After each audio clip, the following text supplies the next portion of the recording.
नमस्कार साथियों, गरजते बादल चैनल में एक बार फिर आपका स्वागत है। आज हम क्रिया का अगला पार्ट जो है वो पढ़ेंगे। इसमें क्रिया कर्म के आधार पर क्रिया के भेद, कर्म के आधार पर क्रिया के दो भेद माने जाते हैं, सकर्मक क्रिया और अकर्मक क्रिया। अब हम इनको विस्तृत से पढ़ेंगे। सबसे पहले हम देखेंगे सकर्मक क्रिया क्या होती है। सकर्मक क्रिया, जहाँ क्रिया का फल कर्म पर पड़ता है, जैसा कि नाम से ही जाहिर है, जिसके साथ कर्म हो, सकर्म जिसके साथ कर्म हो या कर्म सहित। तो पढ़ेंगे जहाँ क्रिया का फल कर्म पर पड़ता है, जिन क्रियाओं के साथ उनका कर्म होता है। जब भी वाक्य आता है उस वाक्य में कर्म उसके साथ आता है, उन्हें सकर्मक क्रिया कहते हैं। मतलब कर्म सहित जो वाक्य आएगा वो सकर्मक वाक्य होगा। अगली इसी से मिलती जुलती बात, और इसको थोड़ा और सीधा सरल करने का प्रयास करते हैं। जब वाक्य में क्रिया का सीधा प्रभाव कर्म पर पड़ता है तथा कर्ता पर नहीं पड़ता, मतलब प्रभाव किस पर पड़ना चाहिए, सकर्मक में कर्म पर पड़ना चाहिए, कर्ता पर नहीं पड़ता, और वाक्य में कर्म रहता है, ये निश्चित बात है कि उस वाक्य में कर्म का होना अति आवश्यक है। कर्म के बिना भाव स्पष्ट भी नहीं होता, तो वहाँ पर इस प्रकार के वाक्य में हम कहेंगे सकर्मक क्रिया होगी। आगे कहते हैं, जैसे एक वाक्य देखेंगे हम, उदाहरण के तौर पर हम वाक्य देखेंगे तो देखेंगे कि मोहन पुस्तक पढ़ता है। अब हम देखेंगे हिंदी में जो वाक्य बनता है वो होता है सबसे पहले कर्ता, कर्ता के बाद में क्रिया, कर्ता के बाद में कर्म और उसके बाद में क्रिया। ये हिंदी में वाक्य का रूप होता है। अब देखेंगे यहाँ मोहन कर्ता, पुस्तक कर्म, पढ़ता जो है वह क्या आ गया, क्रिया आ गई। तो हमें पहचानने के लिए, हमें ऐसी क्रिया को पहचानने के लिए क्रिया से पहले हमें प्रश्न करना पड़ता है। प्रश्न क्या रहेगा, क्या प्रश्न करना पड़ेगा, या कोई भी प्रश्न आप यहाँ कर सकते हैं, पर क्रिया से पहले करना चाहिए, ज़्यादा ऑथेंटिक जो क्या माना जाता है। तो देखिएगा मोहन पुस्तक पढ़ता है, तो हम क्या का जो प्रयोग है वो क्रिया से पहले करेंगे। ध्यान रखेंगे क्या प्रश्न का प्रयोग हम क्रिया से पहले करेंगे। तो क्रिया यहाँ पढ़ता है, तो क्या पढ़ता है, हमारा प्रश्न होता है क्या पढ़ता है, क्या पढ़ता है, और उत्तर आता है पुस्तक पढ़ता है। तो इसका मतलब पुस्तक क्या है, कर्म, तो हमारा उत्तर क्या आया, कर्म। तो जहाँ पर उत्तर कर्म आएगा तो वह क्रिया जो है, वह वाक्य जो है सकर्मक वाक्य होगा। ठीक इसी प्रकार से दूसरा उदाहरण देखते हैं। गीता ने सेब खाया। अब क्या करेंगे, हम यहाँ प्रश्न करेंगे क्रिया से पहले, क्या खाया, उत्तर मिलता है सेब, तो सेब खाया तो मतलब सेब कर्म, तो कर्म इसके साथ जुड़ा हुआ है, अतः यह भी सकर्मक का ही हुआ। तीसरा एक और वाक्य इसी से मिलता जुलता देखते हैं। रमेश पानी पी रहा है।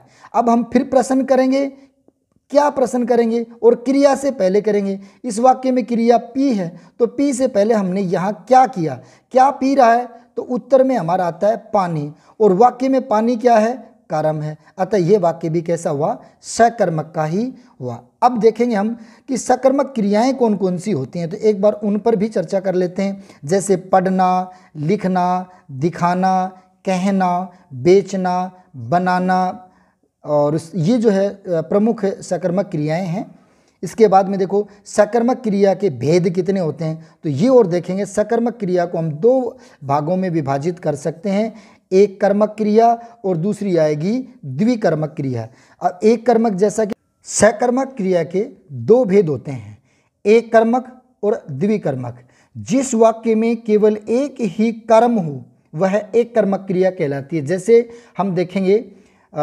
हम देखेंगे कि वह खाना खाता है, तो इसमें खाना कर्म, एक ही कर्म आया है। इस वाक्य में एक ही क्रिया के साथ एक ही कर्म आया है। राम हिंदी पढ़ता है, क्रिया के साथ हिंदी कर्म एक ही आया है, अतः जहाँ पर एक कर्म आए एक कर्मक क्रिया, और जहाँ पर दो कर्म आए द्विकर्मक जो है वो क्रिया होगी। देखिएगा जिन वाक्यों में एक से ज़्यादा या दो कर्म हो, एक से ज़्यादा या दो कर्म हो, जिन वाक्यों में एक से ज़्यादा या दो कर्म हो उन्हें द्विकर्मक क्रिया वाला वाक्य कहा जाएगा। मतलब जिसमें दो कर्म आएंगे तो द्विकर्मक, जिसमें एक कर्म आएगा एक कर्मक क्रिया। अब हम देखते हैं उदाहरण। जैसे कहा कि राम डंडे से कुत्ते को मारता है, तो इसमें क्या किया, देखो एक तो कुत्ता कर्म है यहाँ और दूसरा क्या आया, डंडा कर्म आया। तो इस वाक्य में दो कर्म आए, एक तो कुत्ता और एक डंडा। अतः ध्यान रखें जहां पर दो कर्म आएंगे वह द्विकर्मक क्रिया होगी, द्विकर्मक क्रिया वाला वाक्य होगा। इसके बाद दूसरा उदाहरण हम देखते हैं। दूसरा वाला उदाहरण जो दिया वह है, वह बस से स्कूल जाता है, वह बस से स्कूल जाता है। तो देखेंगे यहाँ पर दो कर्म, एक स्कूल और एक बस। तो यहाँ पर यह वाक्य भी किस प्रकार का हुआ, द्विकर्मक वाला ही वाक्य हुआ, जिसमें दो कर्म आएंगे वह द्विकर्मक वाला वाक्य होगा। इसके बाद में अब हम देखेंगे अकर्मक क्रिया। अकर्मक क्रिया को हम अब पढ़ेंगे। इसका दूसरा जो रूप होता है वो अकर्मक क्रिया। तो देखेंगे अकर्मक क्रिया क्या होगी, जब वाक्य में प्रयुक्त क्रिया का सीधा संबंध कर्ता से हो और जो थे क्रिया का फल भी कर्ता पर ही पड़े, वहाँ अकर्मक क्रिया होगी। कर्म वाले में क्या था, सकर्मक क्रिया में क्या था, जहाँ क्रिया का फल कर्म पर पड़ रहा था, और अकर्मक में क्रिया का फल कर्म पर न पढ़ करके कर्ता पर पड़ेगा, कर्म पर न पढ़ करके कर्ता पर पड़ेगा। तो ऐसे वाक्य में अकर्मक क्रिया होगी।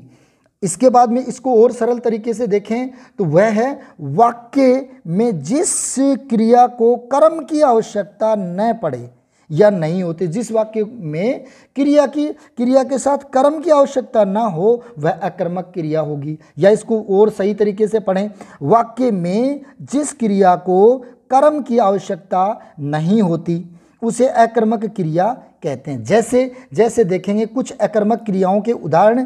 पहले देखेंगे आना, जाना, हंसना, रोना, सोना, दौड़ना। इन क्रियाओं को वाक्य में हम जब इस्तेमाल करेंगे, इनका प्रयोग करेंगे तो हमें कर्म की आवश्यकता नहीं होगी। जैसे राम आता है, तो राम करता आता क्रिया, इसमें कर्म नहीं है, अतः यह वाक्य कैसा हुआ, अकर्मक क्रिया का उदाहरण हुआ। उसके बाद में दूसरा हम देखते हैं पक्षी उड़ते हैं।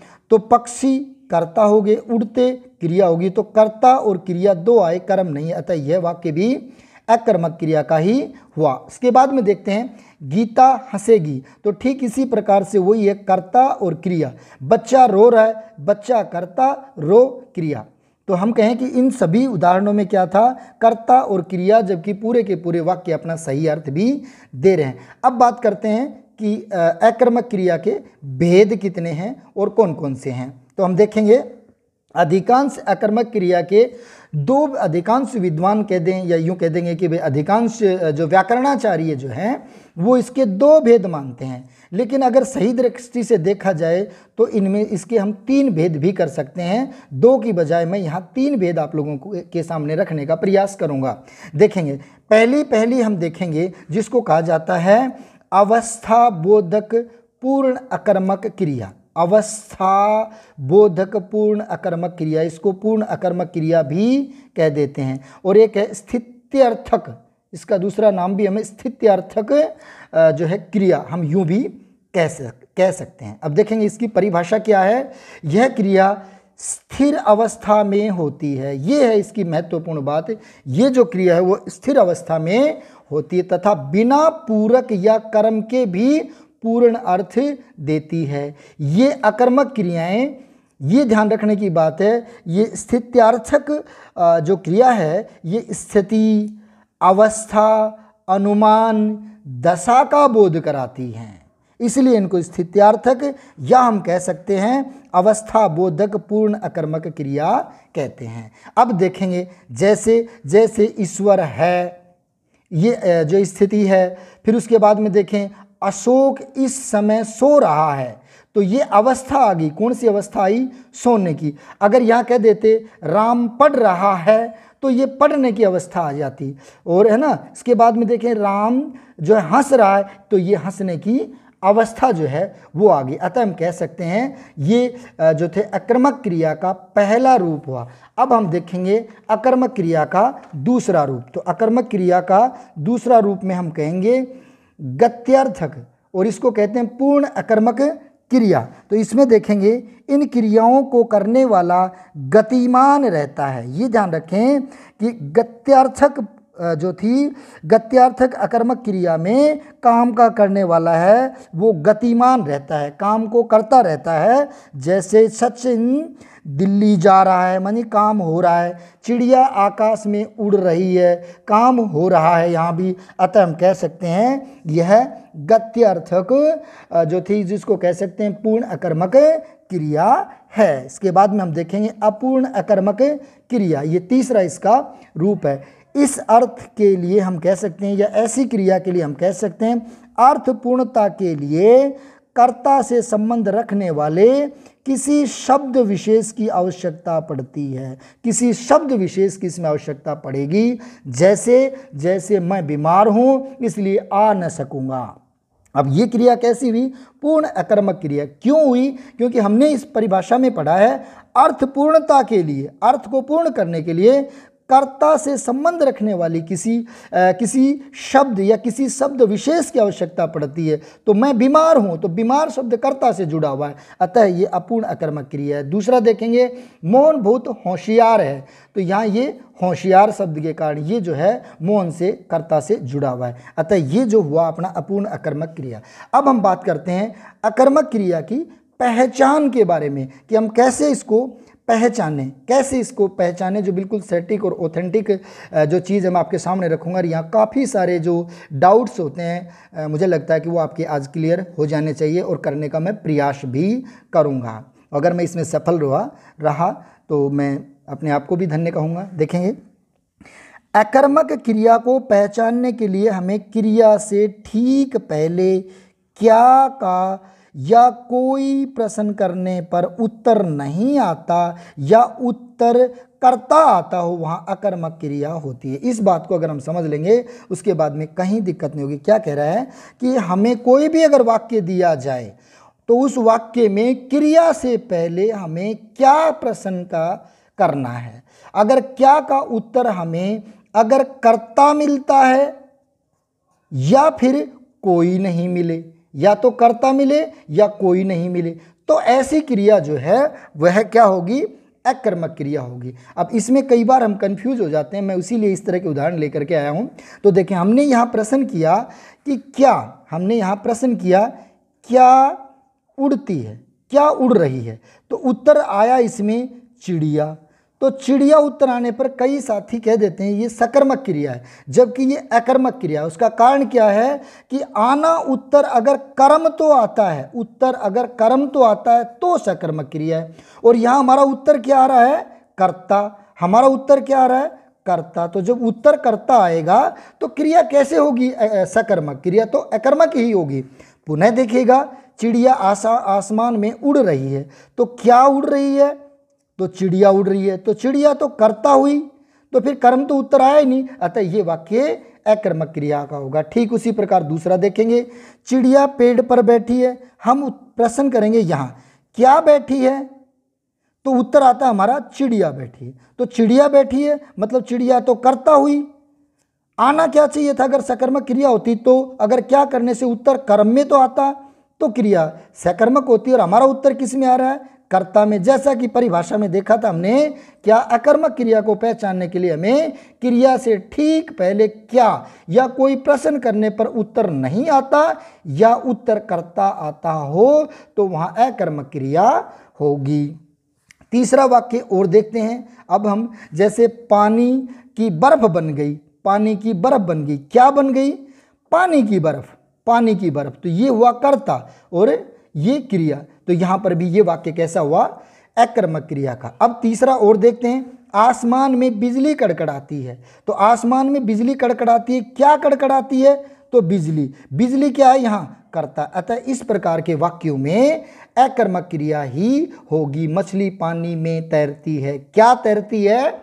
मछली। तो मछली शब्द जो आया तो वो अपना क्या रहेगा? कर्ता। अतः मैं जो आपको बताऊं यहाँ थोड़ा सा कंफ्यूज न हो, अगर नहीं आया तो एक बार पुनः वीडियो को जो पीछे करके दोबारा से देख लेंगे। आशा करता हूँ आपको ये वीडियो पसंद आया होगा। आपको बहुत बहुत धन्यवाद, आपका बहुत बहुत धन्यवाद, पुनः धन्यवाद।